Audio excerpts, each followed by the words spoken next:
Assalamualaikum warahmatullahi wabarakatuh. Oke guys, masih berkisah tentang UFS ya, atau Universal Flash Storage. Jadi di sini kita punya 4 box yang akan kita uji untuk menangani UFS atau internal memory HP guys ya. Pengujian akan meliputi 3 item ya. Yang jelas pertama soal deteksi box terhadap UFS.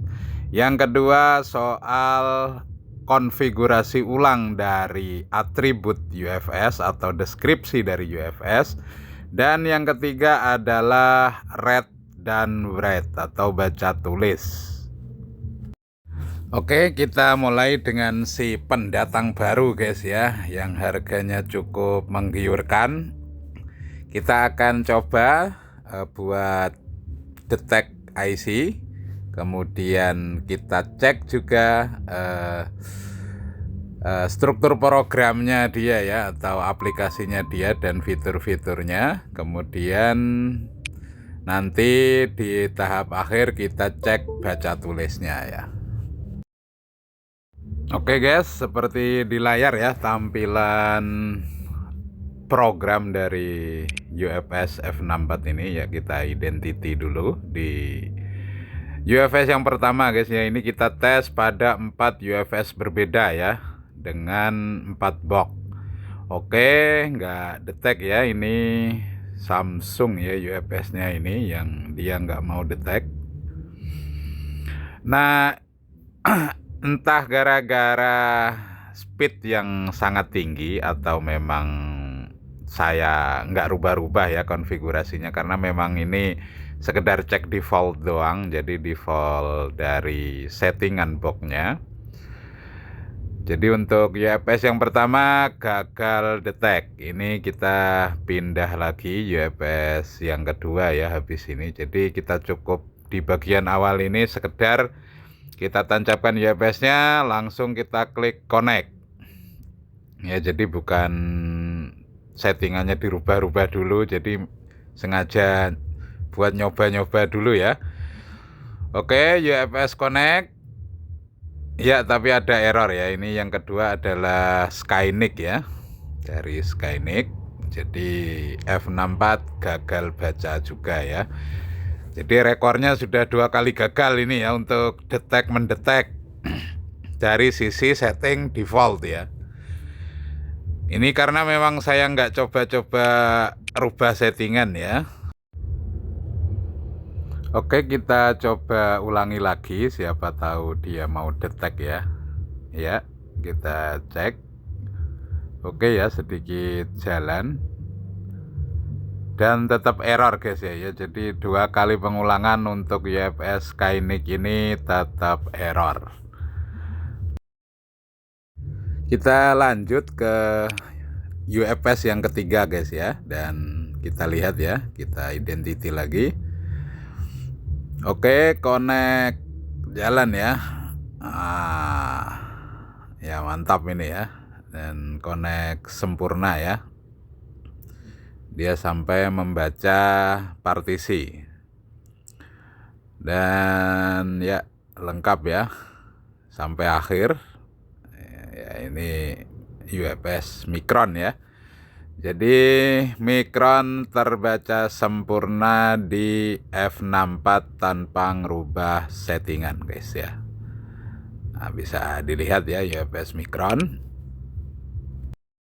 Oke, kita lanjut lagi ke UFS selanjutnya guys ya, dan terbaca juga ya. Oke, jalan dan terbaca normal guys ya. Bisa dilihat proses read-nya ya, atau identitinya berjalan mulus ya. Ini UFS Samsung ya.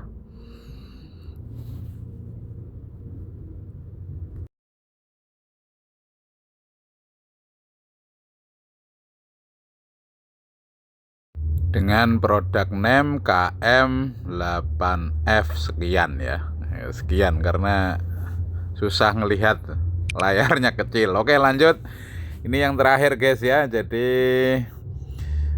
ini UFS Samsung juga ya, dan oke, dia terbaca sempurna ya. High speed gear pokoknya. Kalau di F64 selalu high speed ya, nggak ada low sedikit pun. Begitu connect terbaca sempurna, dia sangat cepat guys ya.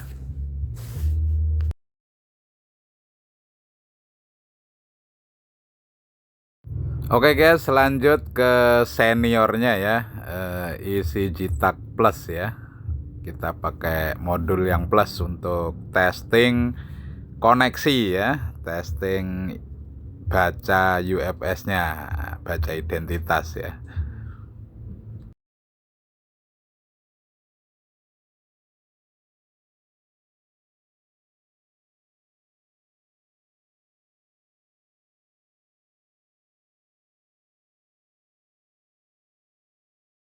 Langsung saja kita connect ya, tanpa settingan ini itu, dan terbaca guys ya. UFS pertama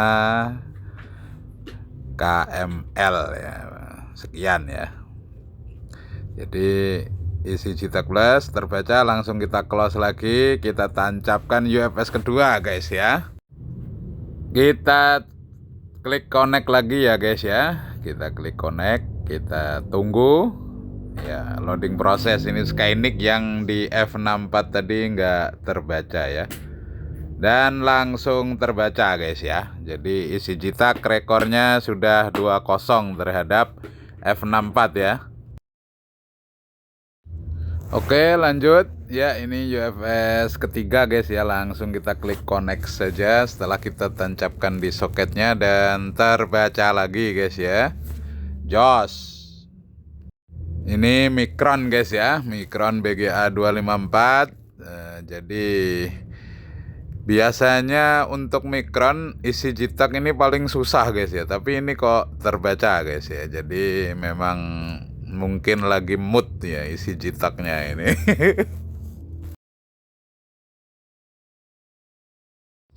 Lanjut ke UFS berikutnya guys ya. Ini Samsung seingat saya ya. Oke, dan terbaca juga guys. Memang paling the best ECG TAG guys.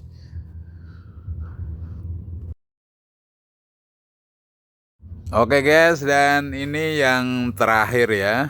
Kita cek, masukkan, connect lagi, dan terbaca juga. Oke, terbaca sempurna ya kelima-limanya untuk ECG TAG Plus.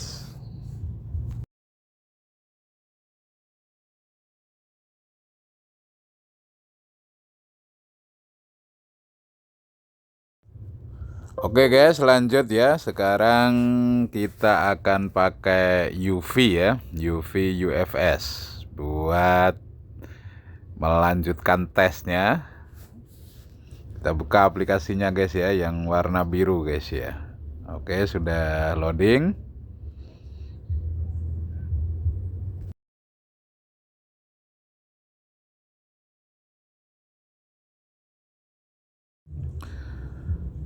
Oke, setelah kebuka guys ya, kita masukkan dulu IC-nya ini dari start yang pertama kayak F64, ECG TAG juga tadi ya. Jadi urutannya biar sama ya. Kita identity dari Samsung dulu ya. Terbaca ya KML. Dan HS Gear ya 3. HS Gear terbaca high speed di UP.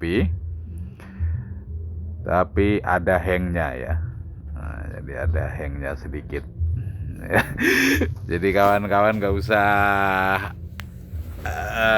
nggak usah merasa aneh kalau pakai UP UFS dan sering not responding, sering hang.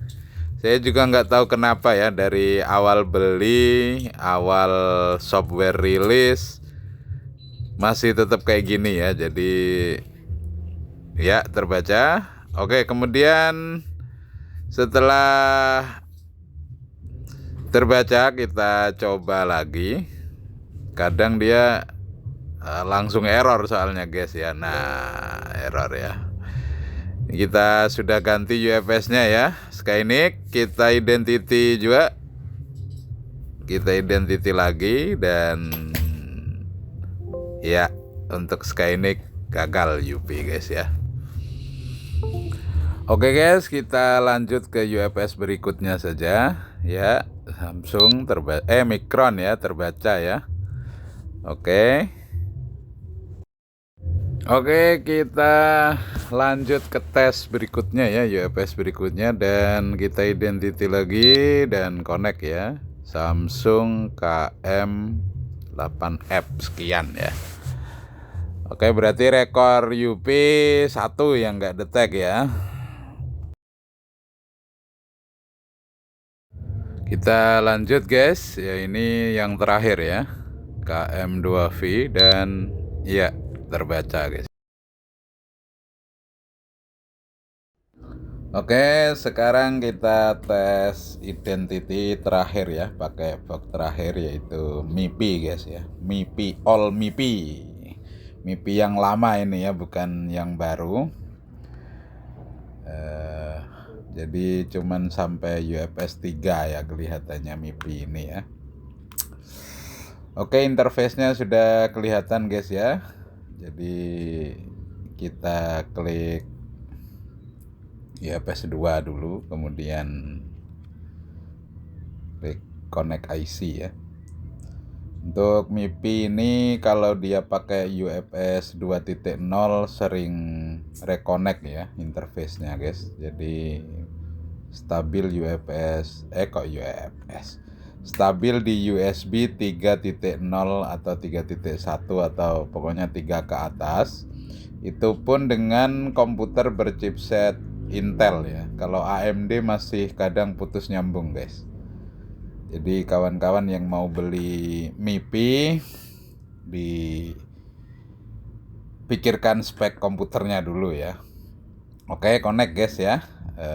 Untuk Samsung yang pertama ya, urutannya tetap sama ya dengan yang lain. Nah, ini kita akan coba reconnect terus ya, karena memang sekedar tes connect atau enggaknya.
Oke guys, selanjutnya di step kedua, sebagai box yang berfungsi untuk menangani internal memori ya, maka harus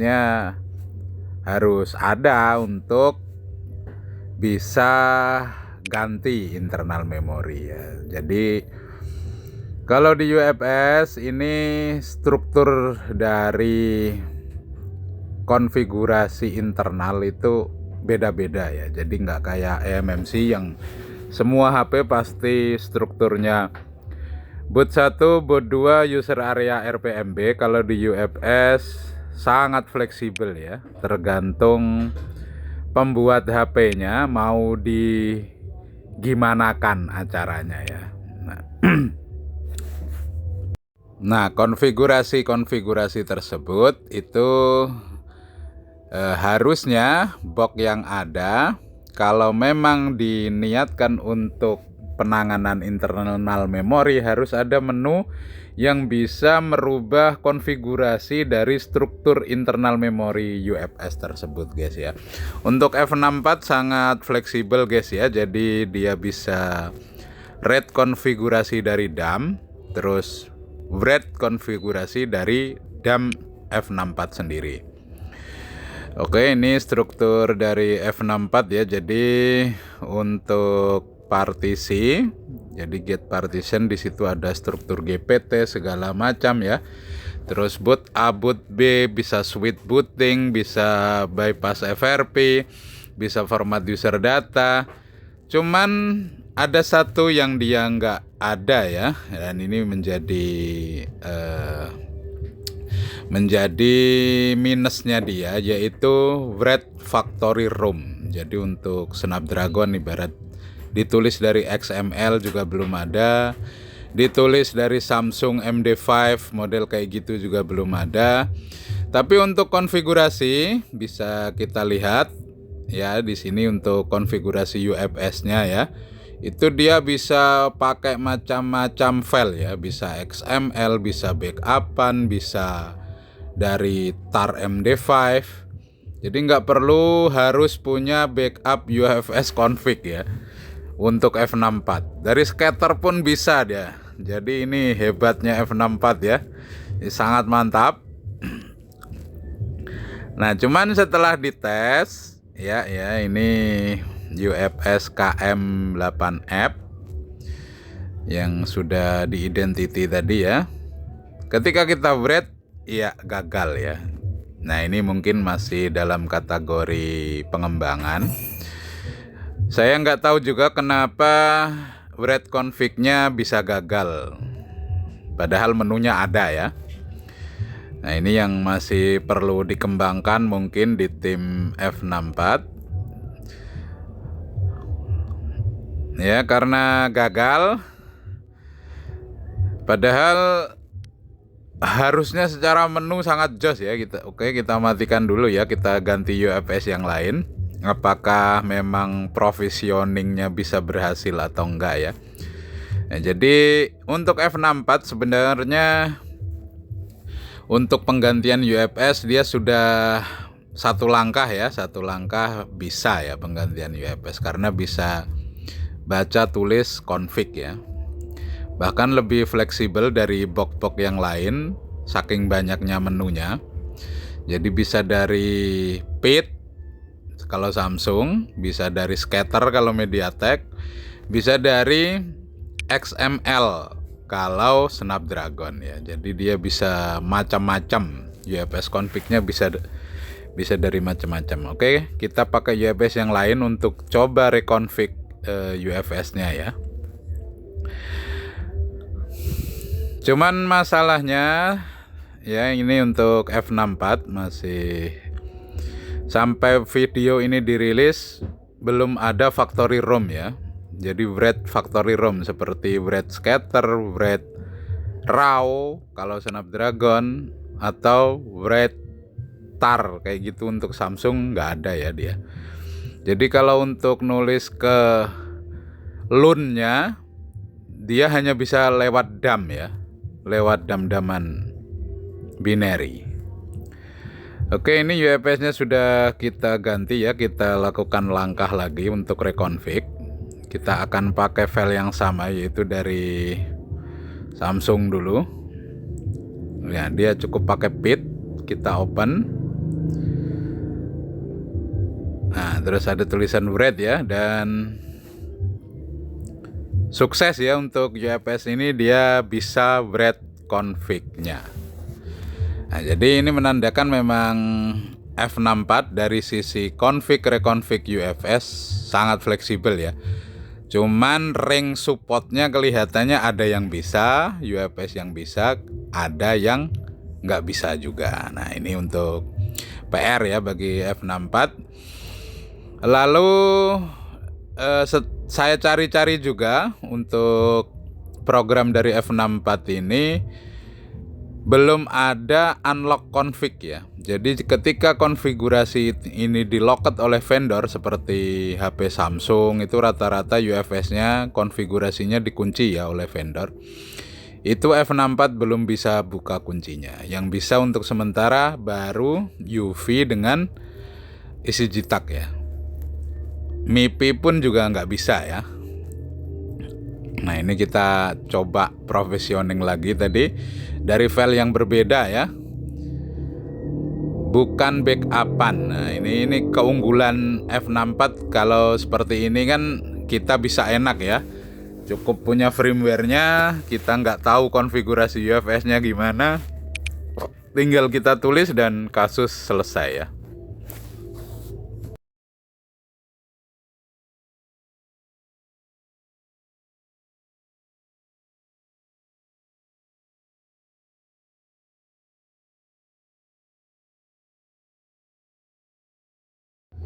Oke, berhasil berubah ya struktur LUN-nya atau logical unit number-nya. Kita coba-coba lagi guys ya, karena memang banyak dia ya, bisa kemana-mana.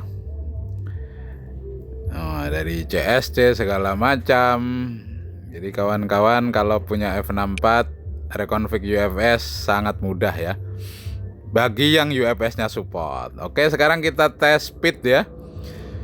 Tes speed atau tes tulis ya, tapi lewat binary only ya, masih untuk F64 ya. Gak bisa tulis firmware yang berupa raw atau scatter ya, belum bisa ya, belum ada menunya.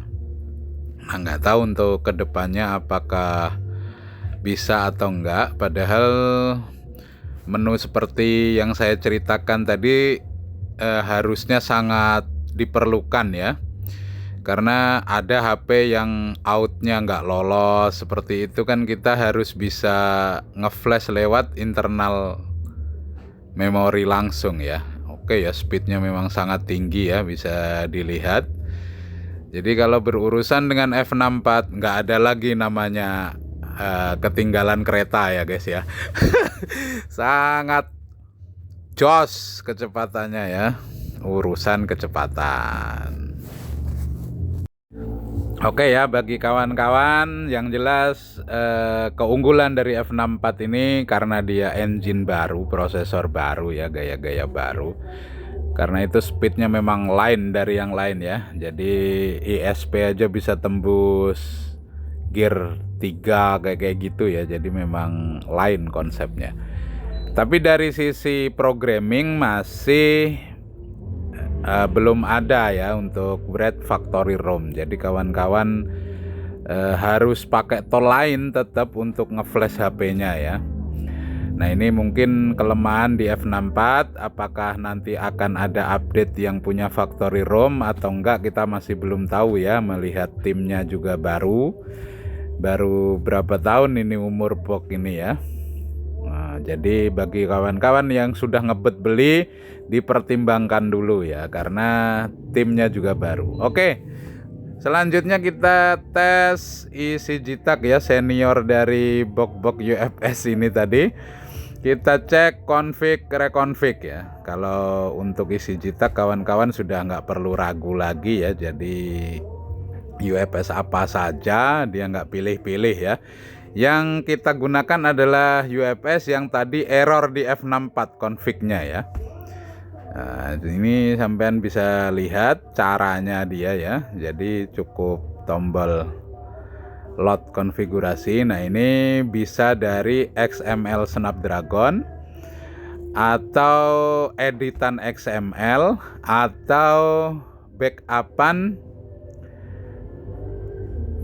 dia sendiri ya, backup config-nya dia sendiri. Nah, ini saya pakai, nah ini editan XML saya bikin sendiri untuk MediaTek ya. Saya tulis ya, jalan ya. Nah, ini mau dirubah kemana saja stabil saja guys ya. Nah, ini keunggulan isi jitak ya. Jadi untuk reconfig hampir nggak pernah, ya bukannya hampir ya, nah, kecuali UFS-nya nggak detect ya. Kalau sekali detect, reconfig-nya pasti jalan ya. Mau dia kekunci bisa dibuka kuncinya ya. Ini untuk isi jitak ya. Jadi sangat stabil untuk penanganan entah itu UFS baru atau UFS cabutan yang mau dilarikan ke HP lain. Jadi urusan reconfig sangat stabil dia ya. Nah, caranya ya seperti di video ya, di load config-nya dulu. Nah, kemudian kalau ada yang merah-merah, yang merah itu disesuaikan saja dengan size-nya. Contoh ini merah ya, karena kelebihan space, tinggal diklik Mac dan write config-nya. Ya, selesai kasus ya. Nah, ini untuk isi jitak plus guys ya. Setelah urusan reconfig ya, jadi isi jitak juga punya fitur unggulan ya gampangannya, yaitu bisa nulis factory ROM ya. Yang satu itu dari Samsung, yang kedua dari Snapdragon ya. Untuk MediaTek dia nggak bisa juga ya. Nah, ini isi jitak ya. Jadi fitur unggulannya bisa nulis factory ROM juga. Jadi kita nggak perlu nyari tool flashing yang lain kalau kita mau ngeflash lewat internal memori bisa ya. Nah, ini saya contohkan ya. Ini adalah ketika kita nulis factory ROM untuk Snapdragon. Jadi seperti itu ya, tinggal di write setelah di load filenya dan dia repartisi sendiri ya. Nah, ini dia kelemahan isi jitak guys ya, speednya ya. Kecepatannya guys ya. Jadi kecepatannya ya nggak kayak box yang baru ya. Satu dia interface pakai USB 2, terus ya IC lama ya, prosesor lama. Jadi kecepatannya top speednya tuh hanya di 5 MB guys ya.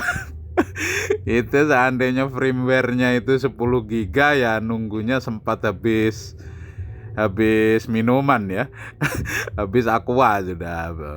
Itu isi jitak guys ya. Jadi kita bicara apa adanya biar kawan-kawan itu bisa milih sendiri. Cuman dia stabil guys ya. Penanganan UFS masih paling enak lah daripada box yang lain guys ya. Menunya simple ya. Jadi untuk sementara bagi saya masih isi jitak. Oke, selanjutnya kita akan cerita soal UV ya dalam urusan reconfig. Ya, ini kita pakaikan Samsung juga. Kita identity dulu. Ini Samsung yang gagal reconfig di F64 ya. Kita akan coba reconfig di UV, apakah jalan.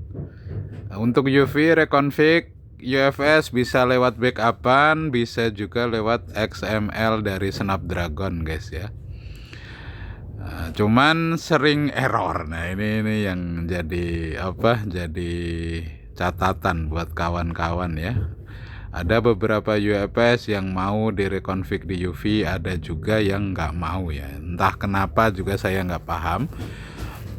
Yang jelas untuk saat ini UV masih banyak bugnya kelihatannya ya.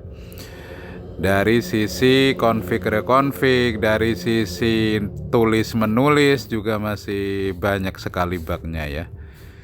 Jadi nggak kayak UPMMC yang memang stabil, bug ya sedikit-sedikit lah wajar. Tapi kalau UPUFS memang agak ya kadang kayak gitu ya, agak sedih guys ya. Tapi dari sisi speed UPUFS cukup lumayan ya. Nah, ini kita coba reconfig ya di UFS Samsung yang error di F64 tadi ya. Kita reconfig di sini dan hasilnya sampai hang ya. Nah, ini untuk UP. Hasilnya nggak jalan dia, nggak berubah juga lunnya. Kita coba-coba pakai file XML, reconfig manual, hasil sama guys ya. Jadi nggak berubah.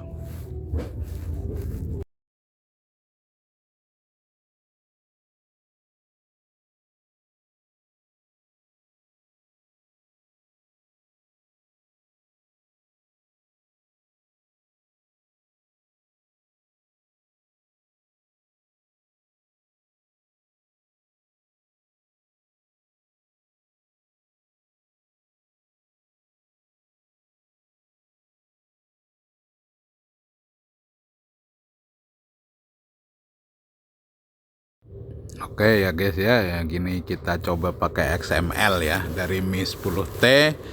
Kita tulis ke UFS yang ada dan hasilnya sama ya, nggak ada keterangan down atau nggak down atau gimana, tapi dia membisu guys ya. Membisu di UFS ini. Jadi saya asumsikan bahwa UP nggak bisa merekonfig UFS ini ya. Kita coba pakai UFS yang lain dulu sehingga ketahuan rekornya ya nanti ya.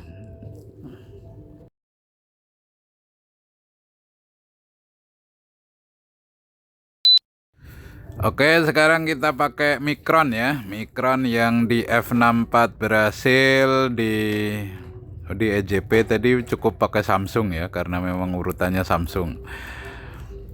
Oke, sekarang kita tes ya di Micron apakah jalan sempurna untuk config dan reconfignya. Jadi ini kawan-kawan bisa sangat menjadi pertimbangan ya, karena begitu sampean nggak bisa reconfig UFS, bangkean HP sampean kadang nggak ada gunanya ya.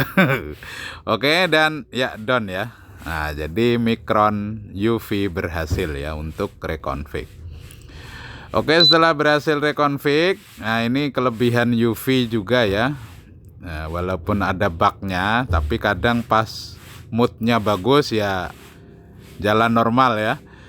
Jadi dia ada Write Factory Room ya. Nah, ini kita tes dulu untuk Write Binary dulu ya, biar tahu speednya, top speednya dia di UFS. Kok di UFS? Di USB 3 ya.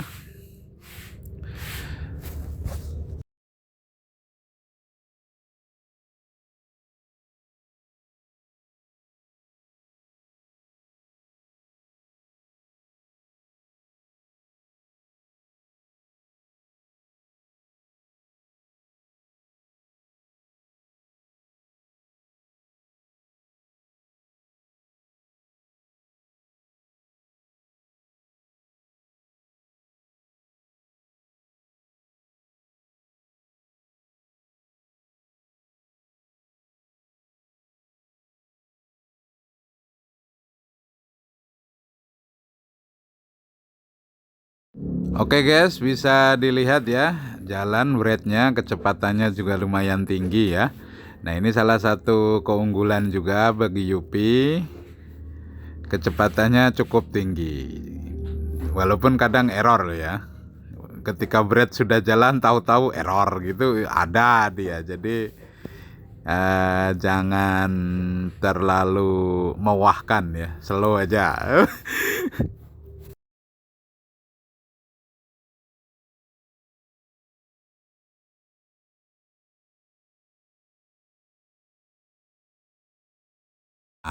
Error kan guys ya tadi. Sekarang kita coba Bread Factory Room ya. Nah, itu ada MediaTek, ada Qualcomm. Untuk Qualcomm-nya tested guys ya. Walaupun kadang dalam proses nulis ada error, tapi ketika dia berhasil nulis sempurna, HP itu hidup normal guys ya. Apalagi ke Xiaomi kayak gitu ya.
Oke guys, kita masuk ke box terakhir ya, interface terakhir yaitu si merah, yaitu MIPI tester ya. Ini interface-nya sangat simple guys. Jadi tinggal connect IC, kemudian di pojokan ada menu service ya. Nah, di situ ada UFS descriptor. Nah, disinilah tempat config reconfig descriptor berada ya. Nah, MIPI ini box yang belum support juga untuk unlock konfigurasi ketika di lock ya. Dia hanya bisa rekonfigurasi ulang ketika memang open konfigurasi ya. Jadi OTP, ada tulisan OTP di situ unlocked. Nah, itu dia bisa rekonfigurasi ulang.